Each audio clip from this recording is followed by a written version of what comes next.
اما بعد فاعوذ باللہ من الشیطان الرجیم بسم اللہ الرحمن الرحیم وَلَقَدْ كَتَبْنَا فِي الزَّبُورِ مِن بَعْدِ الذِّكْرِ أَنَّ الْأَرْضَ يَرِثُهَا عِبَادِيَ الصَّالِحُونَ صدق اللہ مولانا العظیم وصدق رسولہ النبی الامین الکریم ونحن علی ذلک لمن الشاہدین والشاکرین والحمد للہ رب العالمین۔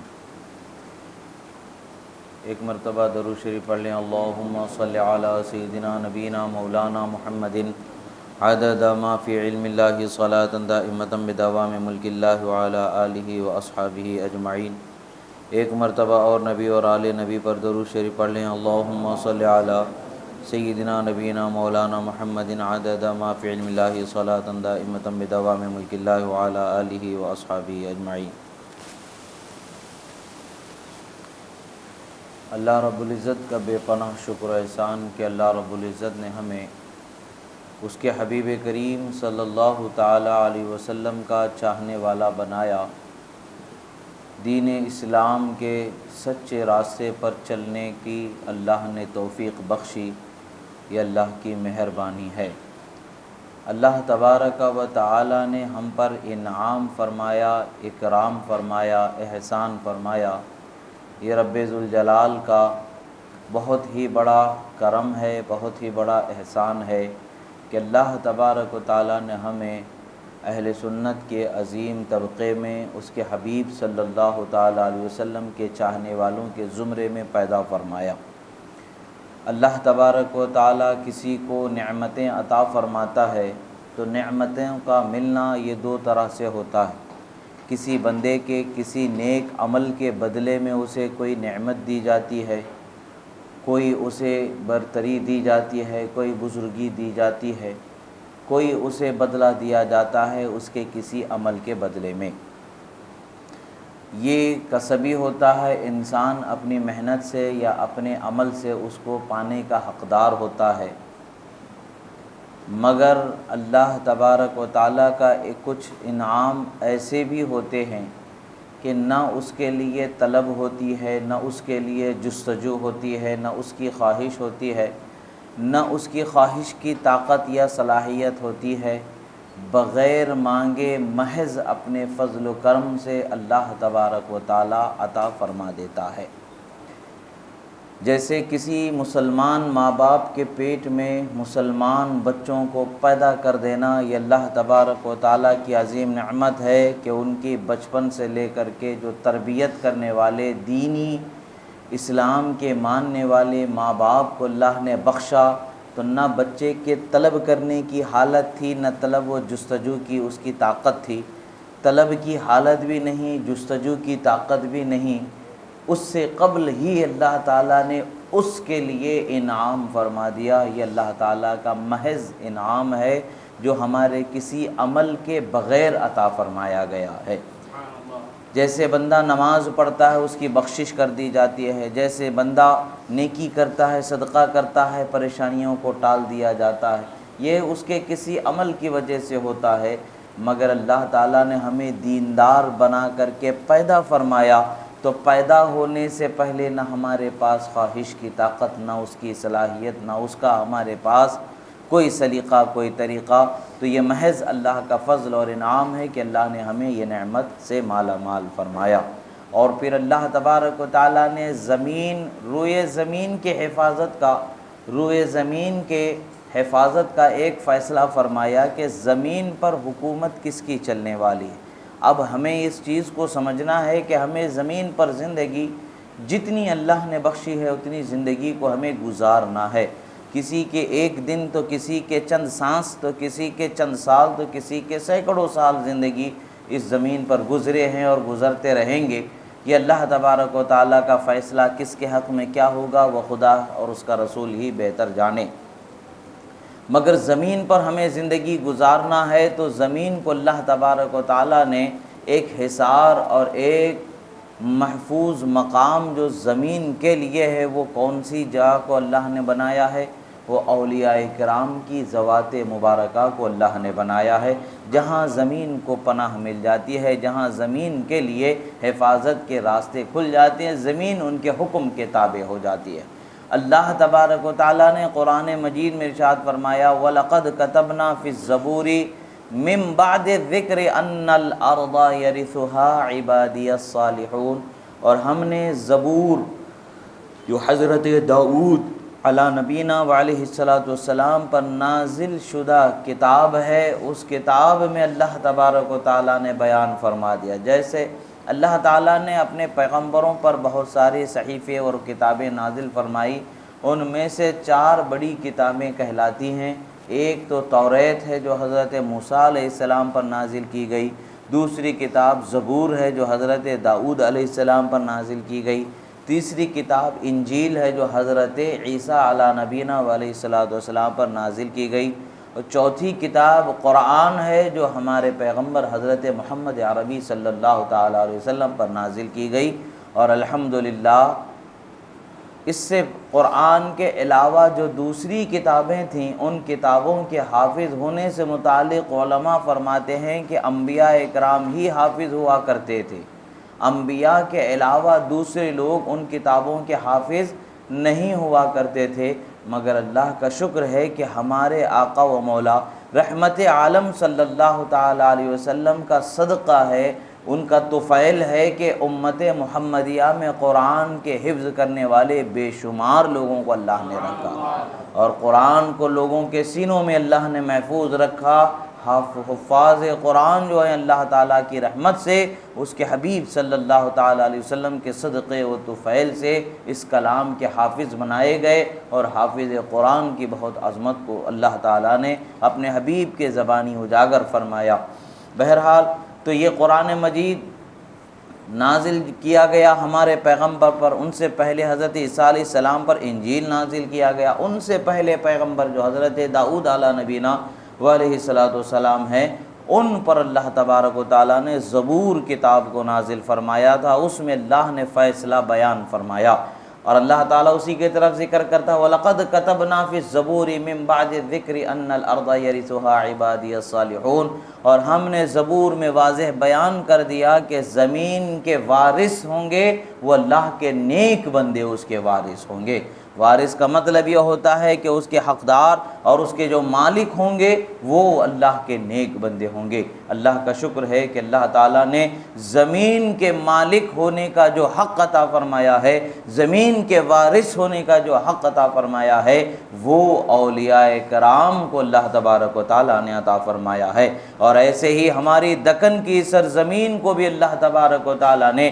اللہ کے محبوب بندوں کے حصار میں عطا فرمایا ہے، ان کی حکومت میں عطا فرمایا ہے، بالخصوص حضرت قطب دکن حضرت خواجہ بندہ نواز گیسو دراز علیہ الرحمت والرضوان کی ذات مبارکہ، کہ اللہ تبارک و تعالیٰ نے ان کے وجود کو ہمارے لیے باعث رحمت و برکت بنایا، اور ان کی ذات کو دکن کی سرزمین کے لیے حفاظت بنایا، اور ان کو دکن کا مالک اور وارث اللہ تبارک و تعالیٰ نے بنایا ہے۔ اور یقین رکھیں کہ اللہ کے فضل سے جو بھی ولی سرزمین دکن میں مقام ولایت کو پہنچتا ہے، اس پر حضرت خواجہ بندہ نواز کی ضرور نظر عنایت ہوا کرتی ہے۔ اللہ تبارک و تعالیٰ نے انہیں شہنشاہ دکن بنایا ہے، قطب دکن بنایا ہے، اللہ تبارک و تعالیٰ کے فضل و کرم سے ان کو وہ مقام حاصل ہے۔ عزیزان محترم، حضرت خواجہ بندہ نواز گیسو دراز رضی اللہ تعالیٰ عنہ کوئی معمولی ہستی نہیں ہے کہ جس طریقے سے کسی اسکول کے ٹیچر یا پروفیسر نہیں ہیں، یا کسی فارمولے کو ایجاد کرنے والے ایک سائنسدان کی حیثیت ان کی نہیں ہے، بلکہ اللہ تبارک و تعالیٰ نے ان کی ہستی کو ایسے عظیم ہستی بنایا ہے کہ دنیا میں بھی ان کا شہرہ ہے اور عالم ارواح میں بھی ان کا شہرہ ہے، اور قیامت کے دن ہم عاشقان اہل بیت و عاشقان اولیاء جان لیں گے کہ اللہ تبارک و تعالیٰ نے اپنے محبوب بندوں کا کتنا بلند و بالا مقام رکھا ہے۔ احادیث و آیات ہمیں اس بات کی طرف دلالت کرتی ہے، اشارہ کرتی ہیں کہ اللہ کے محبوب بندوں کو نہ دنیا میں کسی کے محتاج اللہ رکھتا ہے نہ آخرت میں، بلکہ اللہ تعالیٰ کے خاص انعام سے انہیں وابستہ فرما دیتا ہے کہ دنیا میں بھی وہ انعام ان پر جاری و ساری رہتا ہے، حشر میں بھی ان پر وہ انعام جاری و ساری رہتا ہے۔ اللہ کے فضل و کرم سے اللہ تبارک و تعالیٰ نے اس قدر بلندی آپ کے ولایت اور علم و مرتبے میں عطا فرمایا۔ اور علماء کرام صالحین فرماتے ہیں خواجگان چشت میں حضرت خواجہ بندہ نواز گیسو دراز رضی اللہ تعالیٰ عنہ سے زیادہ کثیر التصانیف کوئی دوسرے بزرگ نہیں گزرے، یعنی تمام اکابر اپنی اپنی جگہ پر آفتاب و مہتاب ولایت ضرور ہیں، مگر تصنیف و تالیف کی جو ذمہ داری اور جو کام اللہ تبارک و تعالیٰ نے حضرت خواجہ بندہ نواز سے لیا ہے وہ دوسروں سے وہ کام نہیں لیا گیا۔ آپ کے تصانیف بکثرت ملتے ہیں، ہر فن میں ملتے ہیں، شرعی امور میں ملتے ہیں اور اہل تصوف کے اصطلاحات کے حل میں ملتے ہیں، کاملین کے لیے راہ ہدایت بتانے والے اور مبتدئین کے لیے راہ سلوک پر چلانے والے گوہر پارے جو آپ نے اپنے تحریر سے سرفراز حفاظت فرمایا، قلم بند فرمایا، وہ تمام آج دنیا میں محفوظ ہیں اور لوگ اس سے ہدایت پا رہے ہیں۔ اللہ تبارک و تعالیٰ کو جس ولی سے جو کام لینا مقصود ہوتا ہے اس ولی سے وہ کام لیا جاتا ہے، اور آپ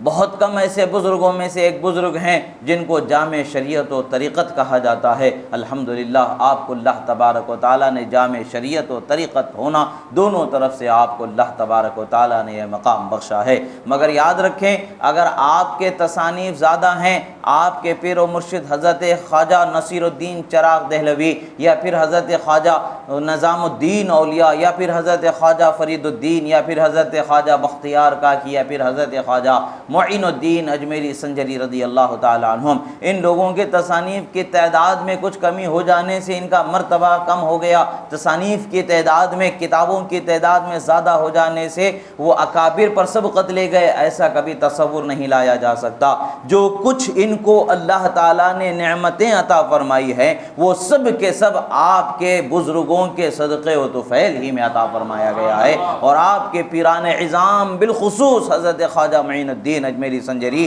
رضی اللہ تعالیٰ عنہ کی نظر عنایت سے اللہ تعالیٰ نے عطا فرمایا ہے۔ جو کچھ ان کا ہے وہ سب کچھ ان کے پیران عظام کے صدقے و طفیل میں ہے۔ یہ سمجھ ہمارے لیے ہونی چاہیے۔ آج ایک معاشرہ بن گیا ہے، اگر کسی بزرگ عالم کی کوئی کتابیں زیادہ تعداد میں آ جاتی ہیں تو اس کو لے کر کے تعداد کو لے کر کے اکابر جو ان کے بھی بزرگ ہیں، ہمارے بھی بزرگ ہیں، امت کے بزرگ ترین علماء کرام پر ان کو سابق جاننا یا ان کی برتری بتانا منوانا یہ لوگوں کی خواہش بنتی چلی جا رہی ہے۔ یہ لوگ نفسانی خواہشات پر دوڑنے والے ہیں۔ کوئی کتنا بھی بڑا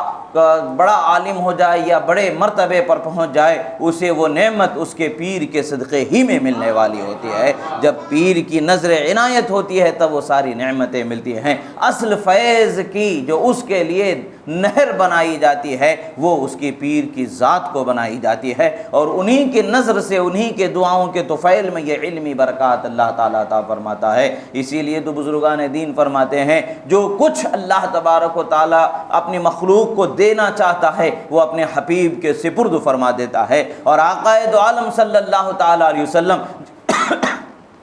جسے چاہتے ہیں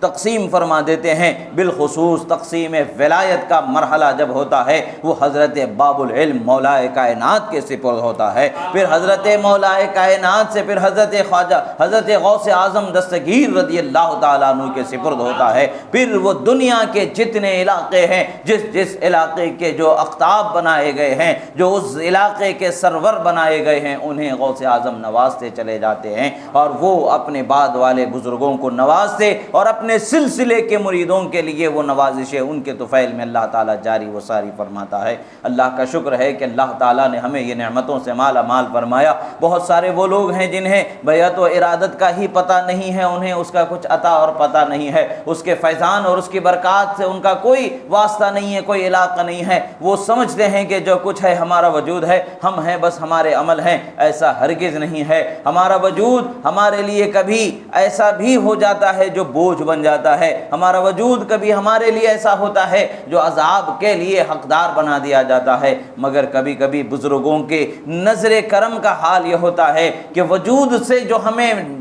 زحمت ہو رہی ہوتی ہے اس زحمت کو بدل کر کے نعمت میں بدل دیا جاتا ہے۔ ایک واقعہ حضرت خواجہ بندہ نواز گیسو دراز رضی اللہ تعالیٰ عنہ کا کہ آپ سیر و سیاحت کرتے ہوئے بارگاہ خواجہ غریب نواز میں حاضری دیتے ہیں۔ 3 دن تک کہ آپ کے دربار میں آپ کے حجرہ مبارکہ میں اکتساب فیض فرماتے ہیں، اس کے بعد وہاں سے آپ ملک میں قدم رنجا فرماتے اور آگے بڑھتے چلے جاتے ہیں۔ مریدوں نے اور خاص خدام بارگاہ نے آپ کو مزید وہاں پر روکنا چاہا، کچھ دن اور روکنا چاہا۔ حضرت نے ارشاد فرمایا مجھے ابھی سفر کا حکم دیا گیا ہے، میں اس حکم کو پورا کرنے والا ہوں، مزید حکم ہوگا تو عمل کروں گا، بس بندہ تو غلامی کرنا جانتا ہے، میرے آقا کا حکم ہے کہ سفر کیا جائے، میں اس سفر پر کاربند ہوں۔ آپ آگے بڑھ جاتے ہیں، مراقبے میں آپ کو جو فیض و ارشاد ہوا اور اس پر آپ عمل کرتے ہوئے آگے بڑھتے چلے جاتے ہیں، اور ایک ایسے پہاڑ کے پاس پہنچ جاتے ہیں جو اس زمانے میں کچھ قوموں کے لیے بڑا عظیم متبرک پہاڑ مانا جاتا تھا۔ وہاں پر وہ لوگ اپنے اپنے طور پر اپنے عبادت گاہیں بنا رکھی تھیں، اور وہاں پر وہ لوگ اپنے اپنے طور پر پتھروں کی یا اور کسی مخلوق کی پرستش کیا کرتے تھے، مگر کچھ باتوں میں آپس میں ان کے نا اتفاقی ہو گئی، دو قوموں کی آپس میں ٹکراؤ ہو گیا، آپس میں جھگڑا ہو گیا، لڑائی ہو گئی، ایک دوسرے سے ٹکرانے کی نوبت ایسی پہنچ گئی کہ ہاتھوں میں ان کے ہتھیار آ گئے تھے، ایک دوسرے کو قتل و غارت کے دروازے پر پہنچا چکے تھے، قریب تھا کہ خون کی ندیاں بہہ جاتی، خون کے دریا بہہ جاتے۔ حضرت خواجہ بندہ نواز گیسو دراز رضی اللہ تعالیٰ عنہ کا ادھر سے گزر ہوا۔ اللہ تبارک و تعالیٰ نے آپ کو کشف و کرامت سے ان تمام حال و احوال سے آگاہ فرما دیا، اور آپ نے ایک زبردست بلند و بالا تکبیر بلند فرمائی، جیسے ہی آپ کی تکبیر کی گونج وہاں پر پہنچتی ہے، جن کے ہاتھوں میں تلوار تھے یا جن کے ہاتھوں میں ہتھیار تھے، سب کے دل لرز جاتے ہیں اور ہاتھ سے ہتھیار چھوٹ کر کے زمین پر گر جاتے ہیں۔ حضرت وہاں پر پہنچتے ہیں، جب ان لوگوں نے حضرت کے چہرے کی زیارت کی، مبہوت ہو کر کے رہ جاتے ہیں، اپنا جھگڑا بھلا دیتے ہیں، اپنا فساد بھلا دیتے ہیں، سب کچھ ان کے خیال و فکر میں کچھ باقی نہیں بچا۔ پھر بعد میں حضرت اپنے زبان پر انوار سے آپ ان لوگوں کے ہدایت کے کلمات کو جاری فرماتے ہیں۔ اللہ تبارک و تعالیٰ نے آپ کی زبان کرامت میں وہ کرامت و برکت عطا فرمائی کہ آپ لوگوں کو تلقین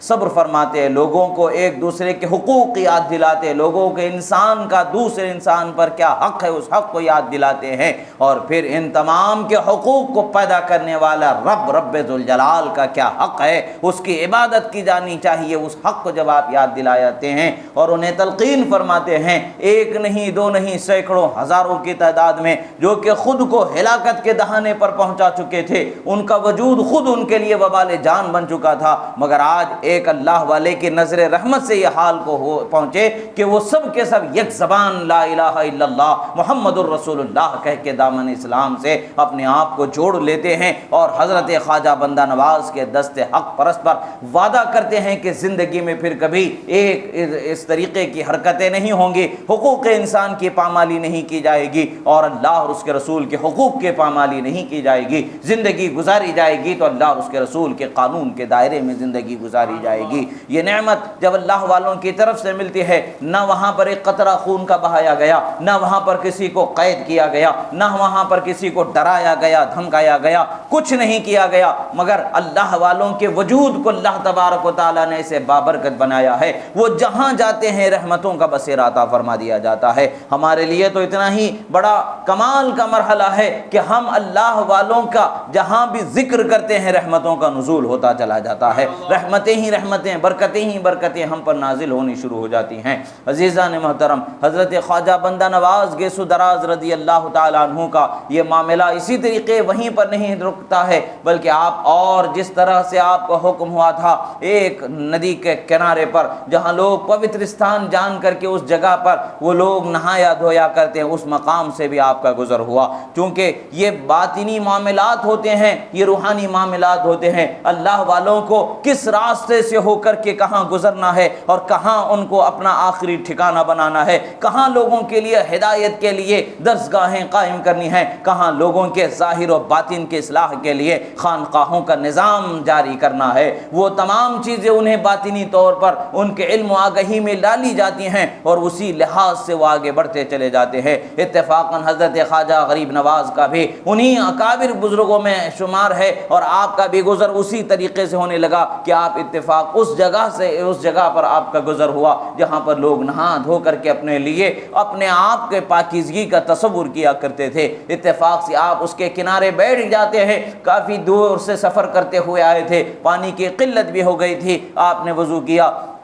عبادت کی اور مراقبے میں آپ جلوہ فرما ہو گئے، عالم استغراق آپ پر طاری ہے۔ اتنی ہی اسی اثنا میں لوگوں کو پتہ چل گیا کہ کوئی اللہ والا یہاں پر جلوہ فرما ہے، کوئی ایک ایسا شخص بیٹھا ہے یہاں پر پانی کے کنارے کہ جس کی وجہ سے ہمارا پانی جو پوتر ہے وہ اپوتر ہو جائے گا، ناپاک ہو جائے گا۔ جو ان کا تصور تھا اس تصور کو لے کر کے چیخنے چلانے لگے، اور اسی اعتبار سے وہ آپس میں مجمع میں جمع اکٹھا ہونے لگے، ایک دو کرتے ہوتے ہوتے ان کا سب سے بڑا جو مہنت تھا وہ وہاں پر جمع ہو گیا۔ وہ جب حضرت کے قریب پہنچتے ہیں، سب حضرت کو تکلیف پہنچانے کا ارادہ کرتے ہیں، اور قریب تھا کہ آپ کے جسم مبارک پر کسی طریقے سے وہ کوئی تکلیف پہنچا دیتے۔ اسی اثنا میں آپ نے اپنی نگاہ مبارک کو کھول کر کے دیکھا۔ جیسے ہی آپ نے آنکھوں کو کھولا اور آپ کی نگاہوں کا جلال جیسے ہی اس سامنے والے شخص پر جو ان کا سب سے بڑا سردار تھا اس کے نگاہوں پر پڑنا ہی تھا کہ وہ ایک دہلتی ہوئی آواز نکالتا ہے، دہلا دینے والی آواز نکالتا ہے، زمین بوس ہو جاتا ہے، گر کر کے بے ہوش اس قدر ہو جاتا ہے۔ اب لوگوں کو یہ گمان گزرنے لگا کہ وہ مر چکا ہے۔ قریب جا کر کے کچھ لوگوں نے دیکھا تو پتہ چلا کہ واقعی وہ دنیا سے چل بسا ہے۔ اب اس کے اندر کوئی جان کی رمق دمق کچھ باقی نہیں بچی ہے۔ اب اور مزید واویلا در واویلا ہونے لگا، ہنگامہ آرائی ہونے لگی، لوگ کیونکہ آوازیں بہت زیادہ ہونے لگی۔ اسی اثنا میں لوگوں سے بے پرواہ، عالم سے بے پرواہ، کسی کے کسی تکلیف پہنچانے والے ارادے یا اس کے ہتھیار، کسی چیز سے کوئی فکر مندی نہیں ہے۔ بے پرواہی سے آپ شان بے نیازی سے اپنی جگہ سے قدم رنجا فرماتے ہیں، اٹھتے ہیں، وہاں سے نکلتے ہیں، آپ آگے بڑھتے ہیں، اور آگے بڑھ کر کے وہ جو گر چکا تھا اس کے سر پر ہاتھ رکھتے ہوئے کہتے ہیں اللہ کے حکم سے کھڑا ہو جا۔ جیسے ہی آپ کی زبان سے یہ جملہ نکلنا تھا وہ جو مردہ ہو چکا تھا کھڑا ہو جاتا ہے اور اپنی زبان سے لا الہ الا اللہ محمد الرسول اللہ پڑھ دیتا ہے۔ جب یہ معاملہ ہو جاتا ہے دیکھنے والے حیران ہے کہ کیا معاملہ ہے، آیا تو ان کو مارنے کے لیے تھا، آیا تو ان کو سزا دینے کے لیے تھا، آیا تو ان کو دنیا سے مٹانے کے لیے تھا۔ خود بھی جاتا ہے، پھر واپس پلٹ کر کے بھی آتا ہے، اور آنے کے بعد کیا مرحلہ ہے؟ مرحلہ یہ ہے کہ لا الہ الا اللہ محمد رسول اللہ کہتا نظر آتا ہے۔ جب یہ معاملے کو دیکھا گیا، بہت سارے لوگ اپنے اس سردار کے اطاعت میں، آپ بھی ان لوگوں نے بھی قبول اسلام کر لیا، مگر کچھ لوگ اعراض کرتے رہے۔ مگر جب دوسری دن کی صبح ہوئی تو وہ جتنے وہاں جمع تھے سب کے سب اس سردار کے ساتھ پھر واپس خدمت میں حاضر ہوتے ہیں اور حضرت کے دست حق پرست پر اسلام قبول کر لیتے ہیں، اور حضرت نے انہیں دین کی تعلیم دی، اور جو ان کا سردار تھا اس کو بھی تعلیم دی۔ اتفاق سے جب آپ وہاں جانے کا ارادہ فرماتے ہیں تو ایک ناریل جو تانبے کا بنا ہوا تھا، جسے ناریل کہا جاتا ہے، تو وہ ناریل نما وہ بنا ہوا تھا جس کے اندر اس نے ایک سیر بنا رکھا تھا، یعنی ایک چٹکی ڈال دو اگر تو وہ سونا بن جائے، اس طریقے سے اس نے بنا رکھا تھا۔ اس کو لا کر کے حضرت کی خدمت میں پیش کرتا ہے، کہتا ہے کہ حضور یہ ایسا ہے کہ آپ اس سے سینکڑوں کلو سونا بنا سکتے ہیں، آپ اتنے امیر ہو سکتے ہیں کہ پھر کوئی کسی بادشاہ کی یا کسی پیسے دینے والے کی یا کسی زمین کی آپ کو حاجت نہیں رہیں گے، خود چلتے پھرتے آپ جہاں چاہیں گے سونا بناتے چلے جائیں گے۔ حضرت نے اس کے ہاتھ سے وہ ناریل اٹھایا اور اٹھا کر کے دریا جو کنارے تھا ندی اس کے اندر آپ نے پھینک دیا، کہا اللہ اور اس کے رسول صلی اللہ تعالی علیہ وسلم سے بڑھ کر کے رزق میں بے نیازی دینے والا کوئی نہیں ہے۔ عزیزو، اللہ اور اس کے رسول کے دامن پر، اب اللہ اور اس کے رسول کے حکام سے اپنے آپ کو جوڑ کے رکھو، رسول اللہ کے دامن سے اپنے آپ کو جوڑ کے رکھو، اللہ اور اس کے رسول کے حکام پر پابند رہو، یہ چیزیں تمہیں خود بخود ملنی چلی جائیں گی۔ جب آپ نے پھینک دیا تو دیکھا کہ زمانے سے دنیا کو اپنے دل میں بسایا ہوا شخص تھا، وہ ایسا تھا کہ جس نے اس چیز کے حاصل کرنے کے لیے اپنی پوری زندگی کو برباد کر ڈالا تھا۔ جب اس کے نگاہوں میں اس کی پوری زندگی کا جو سرمایہ تھا اس نے یہ تصور کیا تھا کہ جس طرح میں نے اس چیز کو پانے کے لیے زندگی گزار دی ہے، میری زندگی کا سب سے بڑا قیمتی تحفہ میں ان کے سامنے پیش کر دوں گا تو وہ خوش ہو جائیں گے۔ جب اس نے دیکھا کہ یہ تحفہ تو کجا ان کے لیے ٹھوکر میں پڑے رہنے کے لائق بھی وہ چیز نہیں ہے، تو وہ دل محسوس کر کے رہ گیا، افسوس کرتا رہ گیا۔ حضرت نے اس کے دل کے حال کا مشاہدہ فرمایا اور آپ نے فرمایا تم ایک لوٹے کے لیے جس میں تم نے اکسیر بھر رکھا ہے اس کے لیے تم بے چین ہو رہے ہو۔ آپ نے حکم فرمایا، دریا کو حکم جیسے ہی فرمایا تو دریا کا کنارہ پورے کا پورا اسی طریقے کے لوٹوں سے بھر گیا تھا، اور ہر لوٹے کے ڈھکن کو کھول کے دیکھا جائے تو اس میں وہی اکسیر نظر آئی جو ایک تانبے کے لوٹے میں وہ لے کر کے آیا تھا۔ بتایا گیا کہ آپ نے فرمایا دیکھو اللہ تبارک و تعالیٰ کے راستے پر چلنے والے کو اللہ تعالیٰ کامل بنا دیتا ہے، کسی کا محتاج نہیں رکھتا ہے۔ تم بھی اسی راستے پر چلو تو تمہیں یہ خاک کی طلب باقی نہیں بچے گی، اور خاک سے بننے والے اس سونے کی طلب باقی نہیں بچے گی، بلکہ اللہ کی رحمت پر تمہاری نظر ہوگی۔ جس دن اللہ کی رحمت پر تمہاری نظر ہوگی وہ دن تمہارے لیے کامیابی کی طرف لے جانے والا دن ہوگا۔ تمہارے قدموں کو اللہ اور اس کے رسول صلی اللہ علیہ وسلم کے راستے پر چلنے کی عادت ڈالنی چاہیے۔ جب اس پر تم پابند ہو جاؤ گے تو تمہارے لیے فتوح کے دروازے کشادہ فرما دیں گے،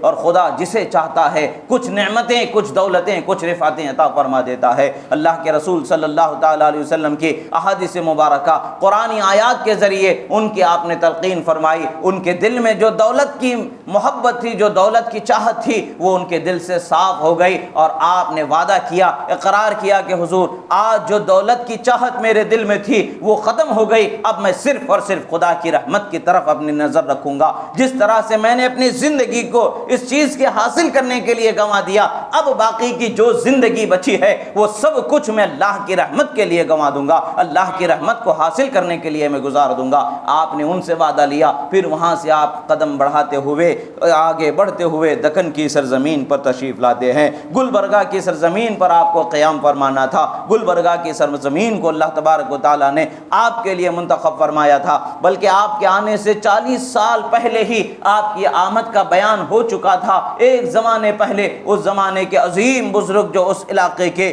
قطب الاقطاب مانے جاتے تھے، ان بزرگوں نے آپ کے لیے کھچڑی بنا کر کے رکھ دی تھی، جو آپ کے خانقاہ میں محفوظ محراب میں رکھ دی گئی تھی۔ جب آپ کی آمد پر آپ وہاں پہنچتے ہیں، گلبرگہ میں قیام فرماتے ہیں، ان بزرگ کی بارگاہ میں حاضری دینے لگتے ہیں۔ معاملہ یہ ہوتا ہے کہ وہ بزرگ جو عظیم ہستی ہیں ان کے خدمت میں کچھ معاملات ہوئے، آپ کے خدمت میں کھچڑی بنائی گئی، آپ نے تناول فرمایا اور فرمایا کہ اٹھا کر کے کھچڑی کو رکھ دو، ان قریب ایک اللہ کا ایسا ولی اس زمین پر آنے والا ہے جس کے وجود سے اس زمین کو اللہ تعالیٰ منور اور برکت والا بنا دے گا، علاقے کو ان کے فیض سے مالا مال فرما دے گا۔ وہ جب آئیں گے تو یہ ان کے لیے ہماری طرف سے پہلی دعوت ہوگی جو وہ تناول فرمائیں گے۔ حضرت یہاں پر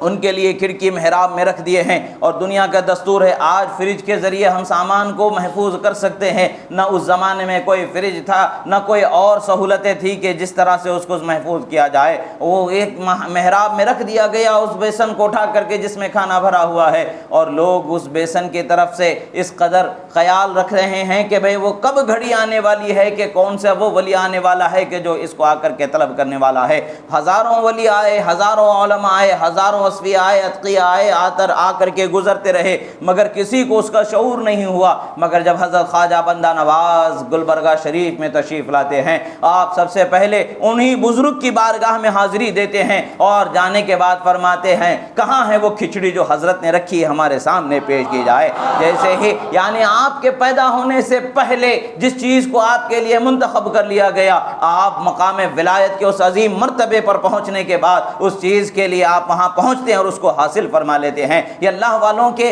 انداز نرالے ہوتے ہیں، دنیا والوں کو بتانا مقصود ہوتا ہے۔ اللہ والے جو ہوتے ہیں ان کی شان الگ جدا ہوتی ہے، وہ جس کا انتظار کریں وہ بھی برکت والی ہو جاتی ہے، جو ان کا انتظار کرے وہ بھی برکت والی ہو جاتی ہے۔ حضرت خواجہ بندہ نواز کسی کے لیے انتظار کر لیں تو وہ برکت والی ہو جائے، اور جو ان کے انتظار میں رہے وہ بھی برکت والی ہو جائے۔ کھچڑی کو تو ختم ہو جانا چاہیے، گل جانا چاہیے، بھاپ بن کے اڑ جانا چاہیے، کوئی اس کا ایک دانے کا کوئی حصہ بھی باقی نہیں بچنا چاہیے، مگر اسی طریقے سے تر و تازہ جس طریقے سے رکھی گئی تھی بھاپ گرم اڑتی ہوئی، اسی طریقے سے تر و تازہ وہ کھچڑی آپ کے سامنے رکھی گئی۔ یعنی سال ہا سال کے عرصہ گزرنے کے بعد بھی وہ کھچڑی آپ کے سامنے ہے اور آپ اس سے تناول فرما رہے ہیں، گویا کہ بتا رہے ہیں اللہ والوں کا دیا ہوا تحفہ کسی ولی کے لیے ہو یا کسی کے لیے بھی ہو، اللہ کا ولی جب کسی کو عطا فرماتا ہے نوازتا ہے تو وہ نوازش بیکار جانے والی نہیں ہوتی ہے، لوگوں کی نگاہوں میں اگرچہ اس کی وقت نہیں ہوتی ہے مگر روحانی طور پر اللہ کے نزدیک اس چیز کا بڑا مقام ہوتا ہے، اور وہی جانتا ہے جو اس چیز کی قدر کرنے والا ہوتا ہے۔ لوگوں کو بتا دیا گیا کہ بھئی لوگ یہ نہ سمجھیں کہ بھئی وہ کسی اللہ والے کی استغراقی کیفیت میں کہی ہوئی بولی تھی جس کی طرف کوئی توجہ نہ ہو سکے، نہیں، بلکہ یہ بتایا گیا اللہ والوں کی بولیوں کو اللہ تبارک و تعالی ضرور سچا ثابت کر دیتا ہے، ان کی زبان سے نکلنے والی باتوں کو اللہ تبارک و تعالی سچا ثابت کر دیتا ہے۔ یہی وہ سچائی ہے جو دنیا کے سامنے کل بھی تھی اور آج بھی ہے اور قیامت تک کے رہنے والی ہے۔ اللہ والوں کی شان کو اللہ تعالیٰ نے بلند و بالا فرمایا ہے، اللہ تعالیٰ نے ان کے وجود سے زمین کی حفاظت فرمائی ہے اور ان کی برکتوں سے زمین کو اللہ تعالیٰ نے قائم رکھا ہے، اور حضرت خواجہ بندہ نواز تو ان لوگوں کے سرداروں میں شمار ہوتے ہیں۔ حضرت امام حسین شہید کربلا کا خون آپ کی رگوں میں جاری و ساری ہے۔ اللہ تبارک و تعالیٰ نے آپ کو اہل بیت کے چشم و چراغ بھی بنایا ہے، اہل ولایت کا چشم و چراغ بھی بنایا ہے، اہل شریعت کا علماء کا بھی چشم و چراغ بنایا ہے، حتیٰ کہ آپ کا مقام علماء کے صف میں اس قدر بلند و بالا ہے کہ جس کا اندازہ کوئی لگا ہی نہیں سکتا ہے۔ عزیزان محترم، اللہ تعالیٰ نے ہمیں جو اولیاء عطا فرمائے ہیں وہ ہمارے لیے بڑی عظیم ہستیاں ہیں جو اللہ نے بخشی ہیں، ان کے نقش قدم پر چل کر کے ہی ہم زندگی میں نجات پا سکتے ہیں اور ان کے طریقے پر چل کے ہی ہمیں کامیابی مل سکتی ہے۔ ہم اگر ان کے طریقے کو چھوڑ کر کے من مانی کرتے ہوئے من چاہے راستوں پر چلنا چاہیں گے اور اس کے لیے کوئی ٹیڑھے میڑھے کلمات کو جوڑ کر کے ایک سیدھا شریعت کا کوئی ضابطہ ڈھکوسلے کے طور پر اگر بنا کر کے لوگوں کو گمراہ کرنے کی کوشش کی جائے گی، وہ کبھی کامیاب نہیں ہوں گے، ایسا کرنے والے بھی نہیں کامیاب ہوں گے اور اس پر چلنے والے بھی کامیاب نہیں ہوں گے۔ یاد رکھیں، اللہ والوں کو اللہ تعالیٰ نے ظاہر و باطن دونوں علوم سے مالا مال فرماتا ہے، اور وہ جب جس راستے پر چل کے ہمیں بتاتے ہیں اسی راستے پر چلنا ہمارے لیے لازمی ہے۔ اللہ نے فرمایا اہدنا الصراط المستقیم صراط الذین انعمت علیہم،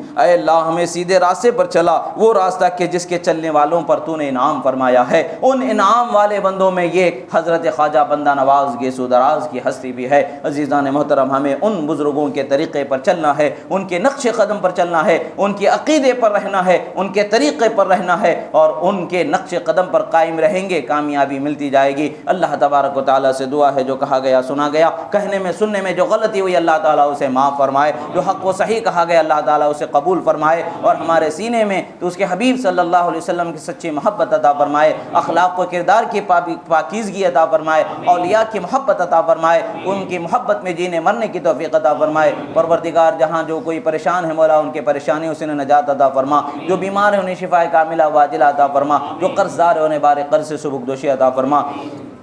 پروردگار تیرے حبیب کریم صلی اللہ تعالیٰ علیہ وسلم کے صدقے و طفیل میں مولا تعالیٰ جہاں کہیں بھی ظلم ہو رہا ہے مولا ظالموں کو نیست و نابود فرما، مظلوم مسلمانوں کی مدد فرما، ظالم حکمرانوں کو نیست و نابود فرما، مظلوم مسلمانوں کی مدد فرما، بیواؤں یتیموں بے سہاروں کے لیے سہارے اسباب و کفو مہیا فرما، ہمیں دنیا و آخرت کی کامیابی کی زندگی عطا فرما۔ اقول قولی ھذا استغفر اللہ لی ولکم ولسائر المؤمنین وما علینا الا البلاغ المبین برحمتک یا ارحم الراحمین۔